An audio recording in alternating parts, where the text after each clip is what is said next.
আমার ছেলে উনি লক্ষ্মীবাজার কলেজের স্টুডেন্ট ছিলেন, সরদ্দি কলেজের।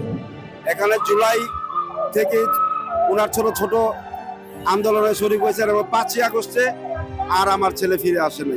যাত্রাবাড়ি হানিফ ফ্লাইওভারের নিচে আপনারা এই যে ফুটেজটা দেখতে পাচ্ছেন, এটা যাত্রাবাড়ি মেন গেটের থানার সামনে হানিফ ফ্লাইওভার যে পায়াটা, এখানে আমার ছেলে আপনাকে ওই গুলিবিদ্ধ হয়ে আপনারা দেখতে পাচ্ছেন দেওয়ারা তার মাটির মধ্যে লুটে আছে। এই হাসিনার পুলিশ কেন হত্যা করলেন? কি অন্যায় করেছিলাম আমরা? কি দোষ ছিল আমাদের নির্বিচারে? এটুকু দোষ ছিল যে আমরা প্রতিবাদ করেছিলাম। এই আমাদের অপরাধ। আল্লাহ যাতে আপনার মাধ্যমে দেশবাসীর কাছে শহীদের জন্য দোয়া চাই, শহীদরা যাতে আগামীতে যাতে তার সাথে আমার দেখা হয়, এবং আপনার মাধ্যমে দেশবাসীর কাছে আরো বলতে চাই শহীদদের সম্মাননা যাতে আজীবন থাকে, যতদিন বাংলাদেশ থাকে, এবং শহীদদের যাতে ভুলে না যায়।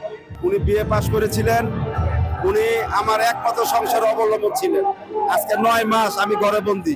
এই 10 মাসে পড়লো, আগস্ট মাসে 10 মাসে হলো। আমার মিরাজ আগস্টের 5 তারিখে শহীদ হন, এবং এই 5 তারিখে এই আপনার 8ই আগস্টে আমার মিরাজের 1 বছর হবে। তাই আমার মিরাজ শুধু না, সারা বাংলাদেশে যারা শহীদ হয়েছেন, আহত হয়েছেন, সবার কাছে, দেশবাসীর কাছে আমি দোয়া চাই শহীদ আহত যাতে সবাই তাদেরকে দোয়া করে আল্লাহ পাক যাতে বেহেশতের জান্নাত ফিরদৌস দান করে।